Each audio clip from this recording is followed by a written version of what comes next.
कि यहाँ है हमारा थीम। और मैंने जैसे ही सुना मैंने कहा कि सर हम जरूर बात करेंगे।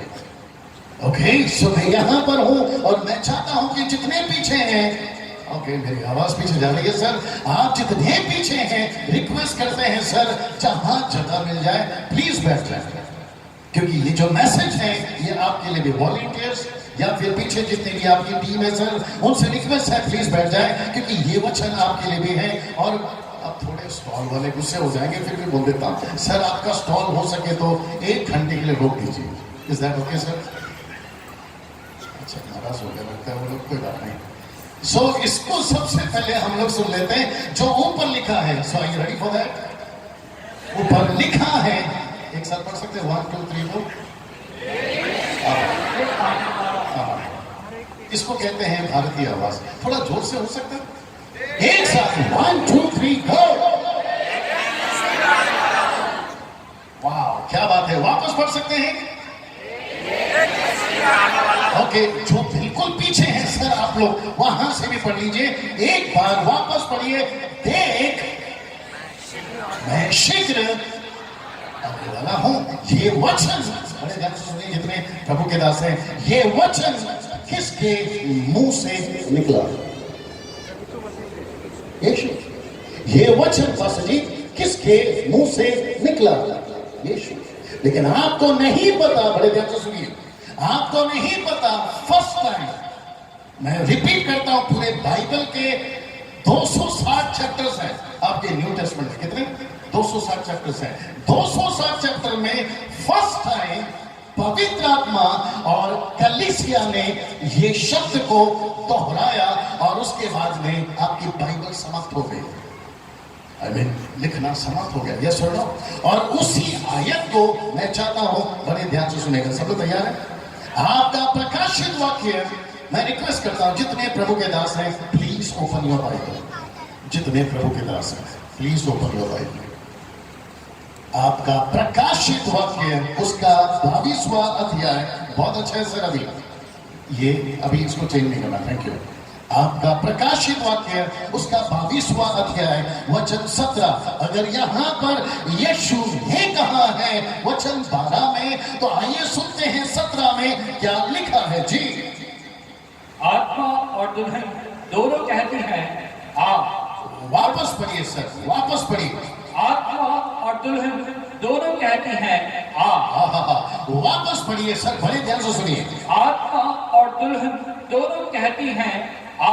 ओके, नाउ सबसे पहली बार और सबसे आखिरी बार, I repeat again, the first time and the last time. ये 2 व्यक्ति और हैं जिसने यह शब्द को फिर से दोहराया। एक है आपका यीशु और दूसरा है आपका पवित्र आत्मा और तीसरा है एक साथ कलीसिया। मैंने जब इसको पढ़ा और पवित्र आत्मा ने, प्रभु की आत्मा ने जब मुझसे बात करा, मैं एक चीज को समझ पाया और जिसको मैं बहुत जल्दी यहाँ पे रखने जा रहा हूं। आप लोग तैयार हैं?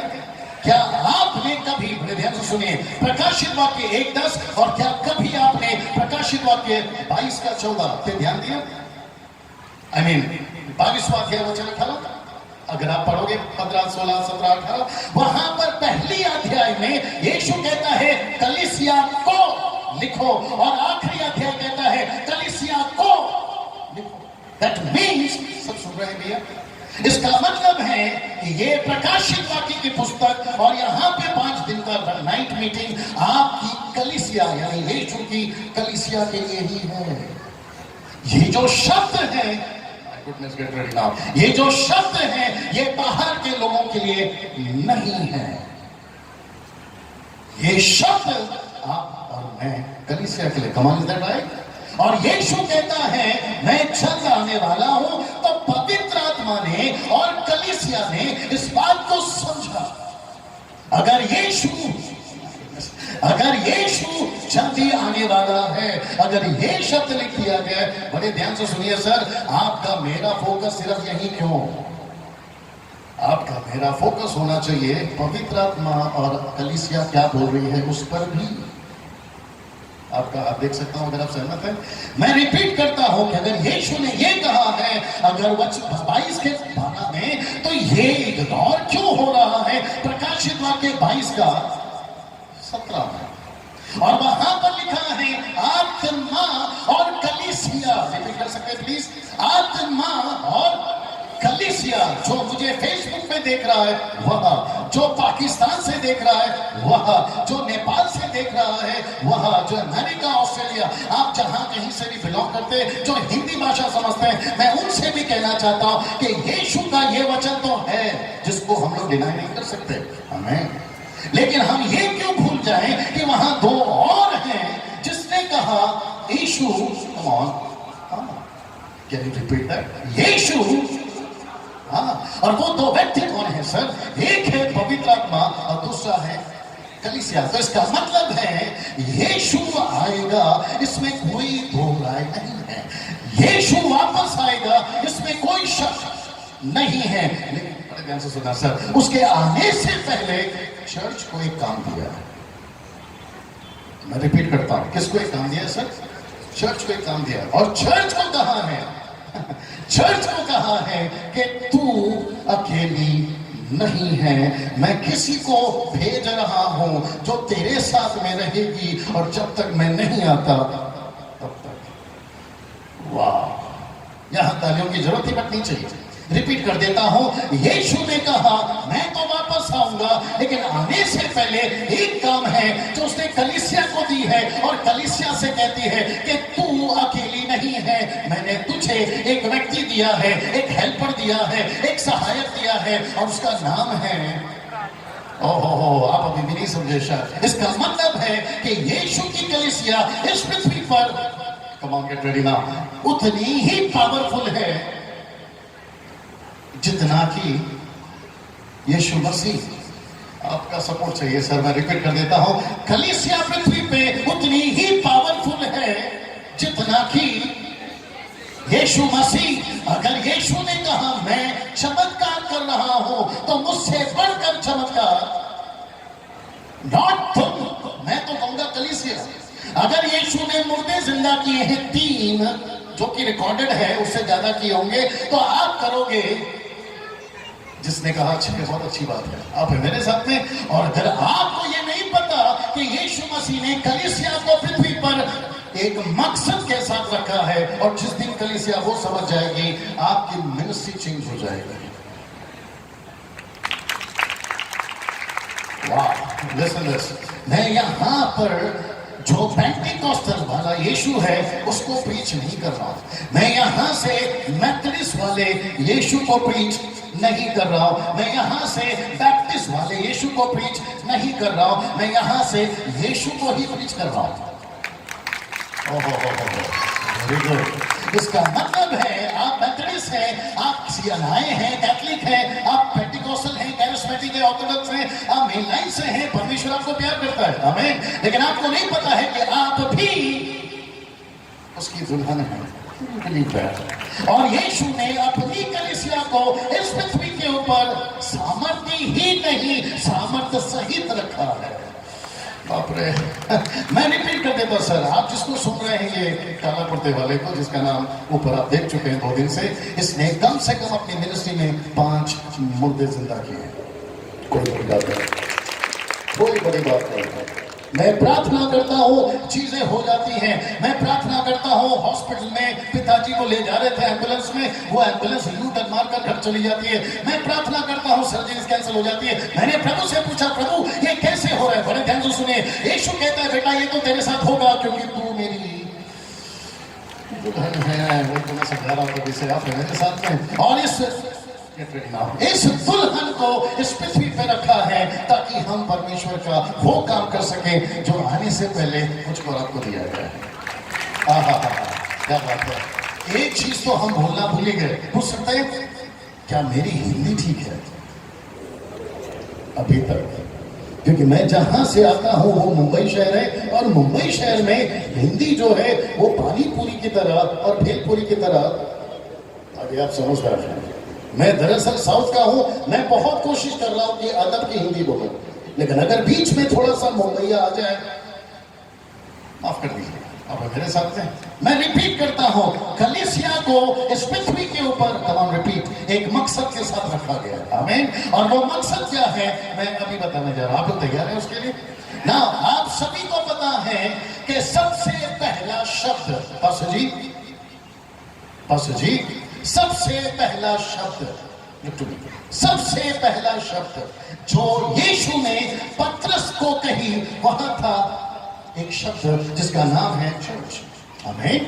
और वहां पर लिखा है कि पतरस, तो पतरस नहीं पत्थर है और पत्थर पर मैं अपनी कलीसिया बनाऊंगा। और जैसे ही पतरस ने पहली बार वो शब्द सुना, मैं समझता हूं कि पतरस जो था वो जॉन द बैप्टिस्ट का डिसाइपल था। आप सभी जितने प्रभु के दास है वो जानते हैं। और जब उसको पता चला कि यहूदियों का कोई राजा आया है जिसका नाम है यीशु मसीह, तो उसने समझने के लिए कोशिश करा होगा कि ये यीशु मसीह होगा कैसे, कहीं ये वो तो नहीं है जिसका हम इंतजार कर रहे हैं। और पतरस का जो माइंड सेटअप था वो यह था कि प्रभु राज्य शायद यहाँ का है। उसको नहीं पता था राज्य यहाँ का नहीं वहां का है। आगे का बोल तो अच्छा लगता है।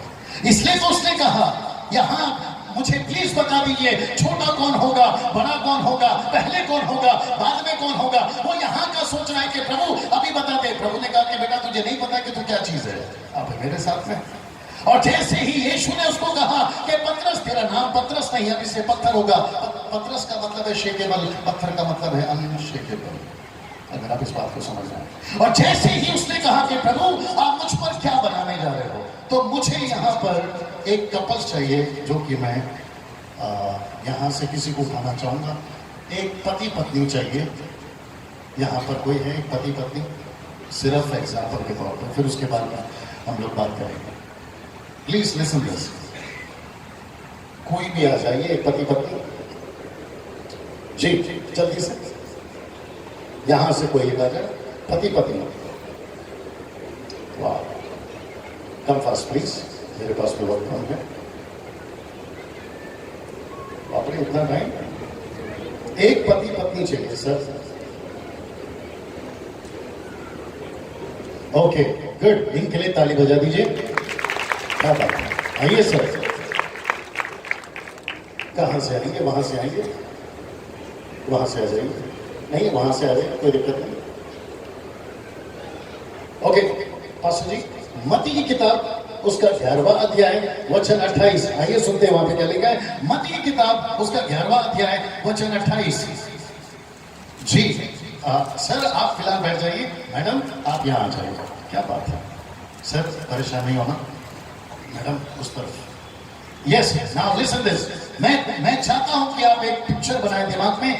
ये रही यीशु की कलीसिया, इज दैट ओके? आपका थोड़ा हाथ दिखा दो भैया प्लीज।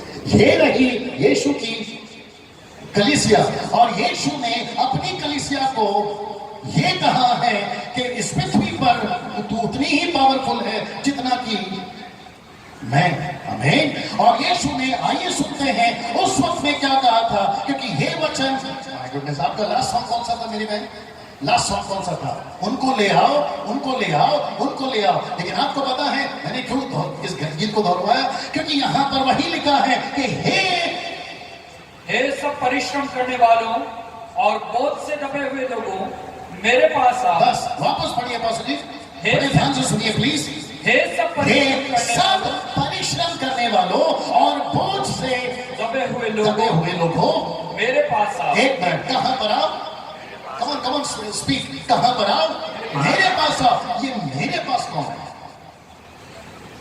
सॉरी, ये उस वक्त में था यीशु, लेकिन मैंने कहा ये वचन अभी भी चल रहा है। क्योंकि आपका भारत 132 करोड़ 65 लाख 72,000 5,000 से भी जातियां, 29 से भी ज्यादा राज्य, 7 लाख से भी ज्यादा गांव, आपका ये भारत है जिसको ये वचन की जरूरत अभी भी है। आपने सुना मैंने क्या कहा? 132 करोड़ 65 लाख 72,000 5,000 से भी ज्यादा जातियां, और आपका 7 लाख गांव और 29 राज्य, अभी भी उनको ये वचन की आवश्यकता है।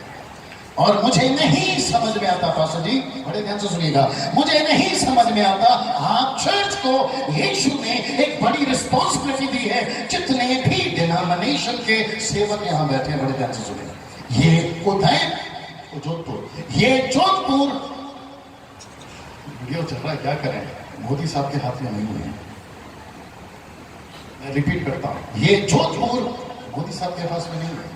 आपको नहीं पता ये जोधपुर में भूकंप कब का आ जाता, अकाल कब का पड़ा जाता, तबाही कब की हो जाती। लेकिन ये शायद उसका पहला अध्याय वचन 8 और 9 कहता है कि जैसे सदोम और गमोरा में लूत को बचा के रखा था, मैंने अपने कुछ लोगों को यहाँ बचा के रखा है, जिसके चलते तुम्हारा शहर अभी भी बचा हुआ है। चाहिए तो जल्दी से पढ़ लीजिए, क्योंकि कुछ लोग मुझे शक की नजर से देख रहे हैं कि जमील भाई वचन वही है या कुछ और है। ये शायद की पुस्तक उसका पहला अध्याय वचन 9 पढ़ लीजिए पास्टर जी जल्दी से। बहन आपको थोड़ा सा कसरत करना होगा, कोई इतराज नहीं आता। Wonderful. 1:9 the book of Isaiah chapter 1 verse 9। जी, यदि सेनाओं का यहोवा हमारे थोड़े से लोगों को न बचा रखता तो हम सदोम के समान हो जाते और अमोरा के समान ठहरते। तो इसका मतलब है कि जोधपुर में अगर परमेश्वर आपको नहीं बचा रखता, अगर मैथडिस्ट को नहीं बचा रखता, आपके सीएनआई को नहीं बचा रखता, आपके बैप्टिस्ट को या पेंटिकोस्टल या कैरिस्मेटिक को नहीं बचा रखता, आपका जोधपुर कब का सदोम हमारा हो जाता। कमानिया सुनो, तो इसका मतलब है जब यीशु ने कहा हे बहुत से दबे लोगों मेरे पास आओ, ये वचन की जरूरत भारत को अभी भी है। Is that right? तो वो कौन है जिसके पास हो जाएगा? इधर देखिए प्लीज, वो यह है जिसको मैंने अभी कहा, कलीसिया। तो इसका मतलब है बाहर के लोग अगर उनको सत्य चाहिए वो कहां जाएंगे? एक साथ अपना इशारा कर दीजिए यहां। That means to the church. अगर बाहर के लोगों को पापों से छुटकारा चाहिए तो वो कहां जाएंगे? कम ऑन यहां। अगर उनको चंगाई चाहिए तो कहां जाएंगे? कम ऑन यहां। अगर उनको सत्य चाहिए कहां जाएंगे? यहां। एक व्यक्ति का नाम लेने जा रहा हूं, बड़े ध्यान से सुनिएगा। साधु सुंदर सिंह का नाम सुने होंगे आप लोग। वो नदी के किनारे टहल रहे थे साहब। टहलते टहलते उसने एक आदमी को देखा कि वो जो है पेटी धो रहा है। क्या धो रहा है? पेटी धो रहा है। उसने पूछा कि सर ये आप क्या कर रहे हैं? उसने कहा कपड़े धो रहा हूं। जो समझ जाएगा वो समझ जाएगा। उसने कहा मैं कपड़े धो रहा हूं। उसने कहा कपड़े कहां हैं? बोला अंदर।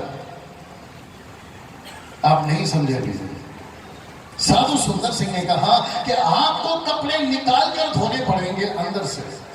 आप बाहर से धो रहे हैं। कौन है जो बाहर बताएगा कि पेटी से कपड़े बाहर निकालोगे? अब जिसको समझ में आ रहा है समझ जाएगी मैं क्या बात करने की कोशिश कर रहा हूं। बाहर कौन बताएगा कि चाहे पेड़ के ऊपर हो या पेड़ के नीचे हो, पहाड़ के ऊपर हो या पहाड़ के नीचे हो, सत्य कहां मिलता है? Come on. बाहर के लोगों को कौन बताएगा कि आपकी समस्या कैसी भी क्यों ना हो, एक व्यक्ति इस पृथ्वी पर आया था 2018 साल पहले, वो तुम्हें आजाद कर सकता है। वो कौन बताएगा? यीशु ने, सर इसको भी पढ़ लीजिए। यीशु ने बड़ी क्रिस्टल वॉइस में, बड़ी स्पष्ट आवाज में एक शब्द कहा था यूहन्ना को 60 साल के बाद। अगर आपने नहीं सुना मैं रिपीट करता हूं, कितने साल के बाद? 60 साल के बाद। क्योंकि यीशु मसीह पहली सदी की 33वें साल तक उन्होंने सेविकाई करी, उसके बाद में वो चले गए। और कहते हैं स्कॉलर्स और कहते हैं इतिहासकार, कहते हैं कि 96 फर्स्ट एडी का, यानी कि पहली सदी का 96 में यूहन्ना को पत्मोस नाम टापू में आफ्टर 6 इयर्स सुनते हैं। आपकी प्रकाशित वाक्य उसका पहला अध्याय वचन 4। जी, आपका प्रकाशित वाक्य पहला अध्याय वचन 4 सुनिए सर। यूहन्ना की ओर से आसिया की 7 कलीसियाओं के नाम, उसकी ओर से जो है और जो था और जो आने वाला है। तो इसका मतलब है लेटर किसको लिखा गया? एक साथ 7 कलीसियाओं को, बाकी बचे 2 दिन उसके ऊपर हम बात भी करेंगे। लिखा किसको गया? एक साथ कलीसिया को। कौन सी कलीसिया? इतिहासकार कहते हैं वो एशिया की कलीसिया जो अभी भी टर्की में है। और वहां के लोगों को जब ये लिखा गया, लेटर जब पहुंचाया गया, आपकी इफिसुस की कलीसिया, आपकी फिलिप्पी की कलीसिया, आपकी कोलिशंस की कलीसिया, ये अभी भी इतिहास बताती है कि वो टर्की से पाए जाते हैं। अगर वो कलीसिया के लिए पत्री, तो ये पत्री भी कलीसिया